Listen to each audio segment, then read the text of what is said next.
Hi, my name is Ashley, and I'm the face of this channel. This is the story of a girl who realized that her family loves her sister more than they love her. The family treated the main character with coldness when the parents made the decision to pay for her sister's education only. But that's not even the most interesting part. While you listen, you can enjoy this compilation of nature footage. Enjoy the video. The story will be told from the perspective of the main female character. People insisted I wasn't a good investment. They believed I would succeed anyway since I always found a way. Now I am standing here on this platform. Thousands of people are watching me. My parents are sitting close by, clapping, but only because they must. My name is Lila Sterling. At 23, I achieved everything they doubted. My younger sister received all the encouragement, praise, and financial help for her goals. I had to build my own future alone, dealing with silence, worry, and financial strain. This narrative is more than just about favoring one child. It is about choosing to push forward after those closest to you abandon you. It means building your own path. It means seeing people who ignored you finally pay attention. Before I describe the moment their expressions changed on graduation day, you need to know the background. The hardship always precedes any success. I was raised in a quiet suburban area. Neighbors cut their grass weekly and offered friendly, brief waves. From the outside, our lives seemed flawless. We had a brick home, 2 cars, and matching sweater holiday cards. But inside, things were fractured. My parents were always focused on order and logic. Dad was a systems analyst who fixed problems using charts. Mom taught high school math. She was firm, precise, and hated showing feelings. They never fought or hugged. They measured their approval by our grades, university admissions, and grants. To them, my younger sister, Chloe, was the perfect student. My sister possessed all the traits Mom and Dad valued. She was quick-thinking, cheerful, and excelled easily in academics and contests. She skipped a grade in middle school. She was a star on the debate team because she spoke so well in public. When my sister entered a space, she drew attention. When I entered, I was generally already seated quietly away from everyone. The holidays always highlighted the inequality. One Christmas, I received a small box holding a cheap calculator for school. My sister opened a new tablet and a high-end handbag meant for her future career. My mother gave a forced smile. "Lila, you are so self-reliant," she said. "We figured this fits your personality." I never challenged them. Arguing never changed their minds. It just made the situation tense. I just smiled, agreed, and kept my feelings private. My district art display barely got any notice. My mother briefly visited during her lunch hour. She took one blurry picture and left before I saw her. My father would always say that art was a pleasant pastime. He would pat my shoulder, treating me like a child with a trivial collection. "But art doesn't generate income," he stressed. "Unlike pursuing a career in law or government." I started hiding my emotions by making silent, private plans. I joined the math club and watched business TED Talks late at night. I filled a notebook with concepts for future businesses. These were things my parents did not understand, so they ignored them completely. Only my grandmother, Alina, seemed to acknowledge my efforts. She invited me to her cabin by the lake, located 150 miles north, every summer. My sister almost never went. She preferred places with internet and crowds. I loved the cabin. Grandma and I would sit on the porch for hours. I sketched app ideas and wrote down my thoughts.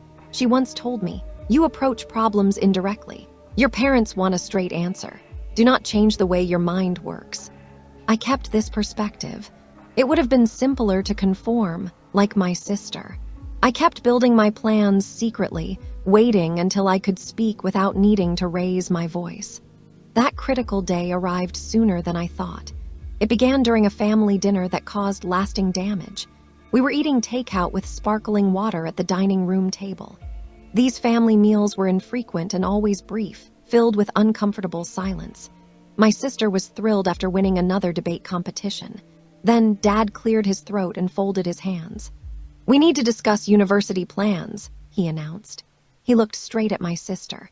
He spoke calmly, as usual. "We have been putting money aside for your education since you were young. Northwood University costs a lot, but we can pay for everything. Just focus on your classes." my sister gasped. Mom confirmed this, smiling. You earned this, dear. Everyone looked pleased. I remained still, anticipating my part. I waited for them to say, and for you, Lila. It never happened. I asked quietly, what about me? The resulting silence was deafening. Dad looked away at his plate. Mom exhaled softly, clearly hoping I wouldn't bring it up. Dad finally replied, we only saved enough money for one of you.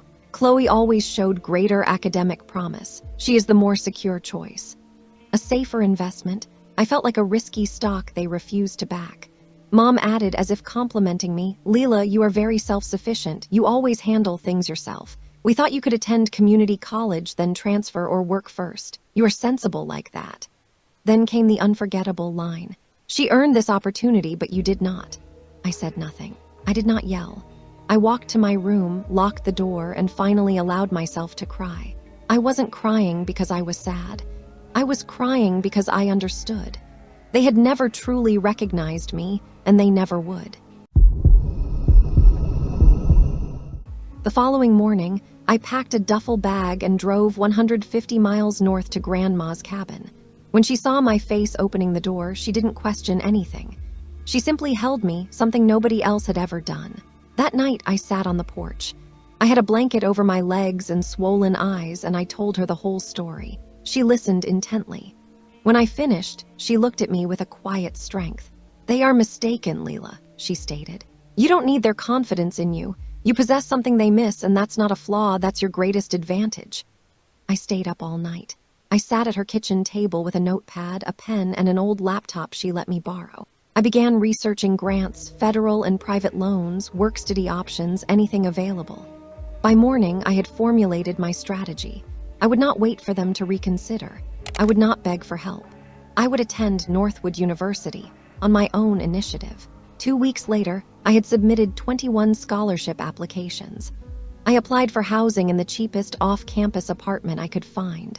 I also secured 2 part-time jobs near campus, one at a coffee shop and one shelving used books. The day my sister went shopping with Mom for college supplies and a new computer, I packed hand-me-down bedding into a box. I borrowed Grandma's worn suitcase. They barely noticed I was leaving too. On move-in day, they drove my sister in the family SUV. I trailed them in my old Honda. The AC barely worked and the engine light was constantly blinking. As they turned into the university's main entrance, I took the back route toward the student housing board. My apartment was shared with 3 strangers and required a 30-minute walk to campus. Before Mom drove away, she lowered her window. Good luck, Lila. I hope everything works out for you. I didn't say thank you. I simply nodded. It wouldn't just work out. I was going to make it work. Freshman year was not welcoming. It was consuming. My days started at 5:00 a.m. I studied for 2 hours before starting my coffee shop shift. I hurried to class, still smelling like steam and espresso. Then I spent my afternoons stacking used books, breathing in dust, my fingers dark with ink. I did homework whenever I had a spare moment between serving customers. I recorded lectures to listen to while I cleaned the coffee machine. Every week, I meticulously calculated whether I could afford groceries and printing credits simultaneously. I slept for only 4 hours each night. Having a social life was an expense I couldn't afford. Meanwhile, my sister shared pictures of her comfortable dorm life, her study groups, costume parties, and brunches with Mom when she visited campus. She looked happy and bright in every image. All I saw in my own reflection were dark circles and determination. Yet beneath the constant exhaustion, something significant was developing. I gained practical knowledge far beyond what most students learned. My business courses were not abstract theory. They were essential survival tools. My classmates struggled with basic accounting principles, but I was already applying detailed budgeting to my real life. Every dollar I spent was tracked on a spreadsheet, complete with a backup plan. Midway through that first semester, my professor, Dr. Albright, stopped me after class. Your analysis of that case study is professional grade, she commented. Have you ever considered starting a business? That phrase ignited something inside me. I remembered those late nights at Grandma's cabin, drafting ideas that no one had taken seriously. I still had that worn, dog-eared notebook. That night, I opened it once more. The concept was simple at first. a remote personal assistant service for small local businesses. I offered bookkeeping, handling customer emails, and managing social media, tasks I had learned while balancing my jobs. I built a basic website using free templates. I created 3 service tiers with set pricing. Then I advertised on local Facebook groups and business forums. Within a month, I secured 2 clients, a small law firm overwhelmed by missed emails and a flower shop needing help with online transactions. I named it Sterling Solutions. It wasn't fancy, but it generated income. I kept this completely secret, especially from my sister. My second major break came from Mia, one of my apartment roommates whom I barely knew. Mia paid close attention without needing to speak much. One night, she saw me nearly collapse after skipping dinner to meet a project deadline. "You can't sustain this pace," she told me. She placed a large bowl of pasta in front of me. "Eat, I cooked too much." That evening, Mia became my essential support. She started cooking large batches of food, labeling containers just for me in the fridge. If I was too tired to proofread a paper, she took care of it. She reminded me to drink water and made flashcards for my exams. She also quietly defended my need for quiet when other roommates got loud during finals week. "This is what people who care do," she said. "If your actual family doesn't see your commitment, they don't deserve to witness your success." By the close of the academic year, I had 4 steady clients. This income was enough for me to quit one of my 2 part-time jobs. Shockingly, I also achieved Dean's List honors. Dr. Albright invited me to apply for a research assistant position with the faculty during the summer break. The pay for this stipend exceeded the earnings from both my previous jobs combined. That summer, I stayed on campus. I assisted Dr. Albright with a study. We analyzed how digital resources affected small, rural businesses.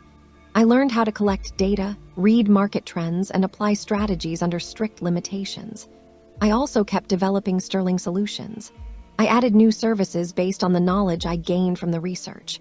One evening, after I presented a proposal sample to the professor, she paused. "Lila, you don't just think like an owner," she told me. "You think like a strategist. You notice where things are missing, and you build the necessary connections." For the first time, I let myself believe this was more than just surviving. I was constructing something genuine. Graduation day arrived with sharp clarity. The atmosphere felt crisp, and the sky was intensely blue.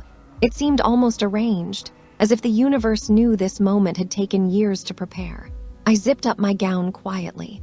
There was no congratulatory message from Mom, no card, and no flowers. Only a quick "see you there" from my sister, followed by an overly cheerful emoji. Grandma arrived early.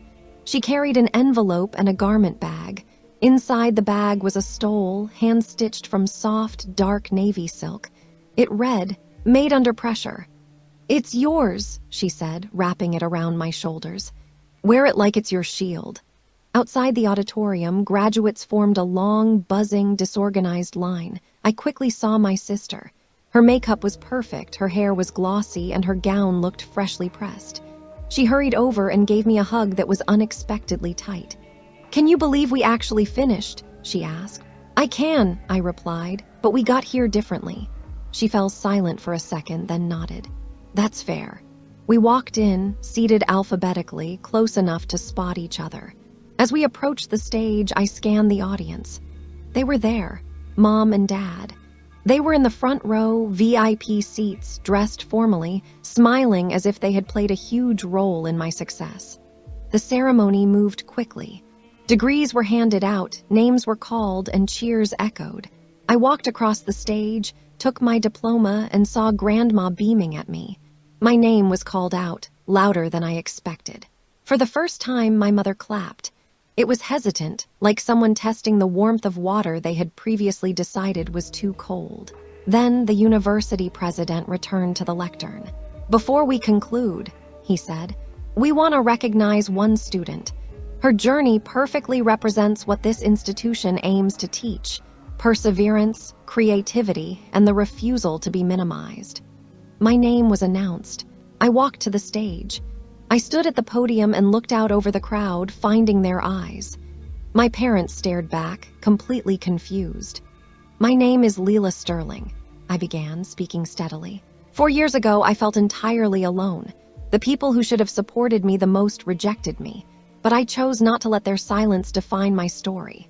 I spoke about working late, strict budgeting, and creating business plans over cheap instant noodles. I talked about self-worth being earned through effort, not permission. I did not mention any names. I didn't need to. The truth was clearly heard by everyone. When I stepped back, the applause was deafening. The president returned. "But there is more," he added, smiling widely. "Miss Sterling is not only this year's valedictorian, graduating with a perfect 4 GPA. She also founded a company now valued in the 6 figures, won the National Collegiate Business Innovation Prize, and has accepted a position with a top strategy consulting firm nationwide." Gasps, applause, and a standing ovation followed. I looked sideways. My mother's face had gone pale. My father's mouth was slightly open. Then came the final announcement. To honor her achievements, the university board has established the Lila Sterling Resilience Scholarship.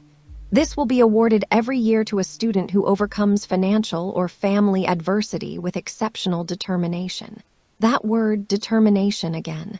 I left the stage to a huge roar of approval. As I walked back to my seat, my sister grabbed my hand and whispered, "You completely changed the narrative. They will never be able to change it back." She was correct. From that moment forward, I was no longer their secondary thought. I was the success they would have to explain. After the ceremony ended, I didn't hurry to find my parents. I let them come to me. They stood awkwardly near the campus fountain, surrounded by family members who were chatting. These relatives now knew exactly what my parents had failed to recognize for years. My father's voice sounded too cheerful. "Well, that was quite a surprise," he said. "You've certainly been keeping busy." I met his gaze directly. "I wasn't hiding anything," I stated. "You simply weren't observing." Before they could formulate a response, my sister quickly joined me. She put her arm around my shoulder. "What Lila built is incredible, right?" she asked loudly. "All on her own, no financial help, no encouragement, just pure drive. Just imagine what she could have accomplished if she'd received the support I did." My mother flinched. Other people stared. The silence stretched long. I was the one who broke it. "I won't pretend today undoes what happened before," I said, "but it definitely sets the course for what happens next." That evening, the extended family gathered for a dinner at the rental house. I chose instead to join Grandma, my sister, Mia, and my business mentor at the school's private reception. We exchanged genuine smiles and pride. These people were the ones who had fed me, taught me, and stood up for me when it was difficult. This was the family I chose. We celebrated with cheap, sparkling wine in paper cups. It felt far more authentic than any expensive crystal where my parents owned. Later that evening, Grandma handed me an old velvet container. Inside was a slender silver bracelet engraved simply with one word: "Seen." "My mother gave this to me when I graduated," Grandma explained. "She told me that every woman must be acknowledged for who she truly is, not what others think her worth is." The bracelet caught the light, simple yet deeply significant. A week later, I politely refused my parents' offer to help cover apartment expenses near my new job. "It's too late for that," I told them kindly. "I'm already taken care of. Salary, savings, scholarships. I don't need assistance." They nodded, unsure how to reply. But I understood one thing. They had not cultivated a daughter they could be proud of. They had ignored a daughter who became remarkable despite their actions. I no longer needed their apology, and their approval was certainly irrelevant. Their neglect had certainly shaped me, but it did not define me. What defined me was how I reacted to it. And my response wasn't resentment. I responded by building, by progressing, by rising so high that they had to look up, regardless of how hard they tried not to. Now I establish my own identity. I am bound only by my own expectations. I realize that real affection and true family are never dependent on conditions. They don't appear when success is achieved or when it is easy. They appear when you are exhausted, unproven, struggling, and still trying. Grandma showed up. Mia showed up. Even my sister, though late, faced the reality and showed up. Most importantly, I showed up for myself. That is the lasting accomplishment I possess now. It is not the future my parents tried to assign me, but the one I carved out myself under pressure they thought would crush me. They were wrong. It did not crush me. It built me up. Perhaps that is the quietest kind of triumph. Not rage, not public shame, but simply excellence. It's not just about proving them wrong, it's about proving myself right. And doing it so completely, so undeniably, that their opinion ceases to matter. That is the true power of choosing your own story. And I am only beginning.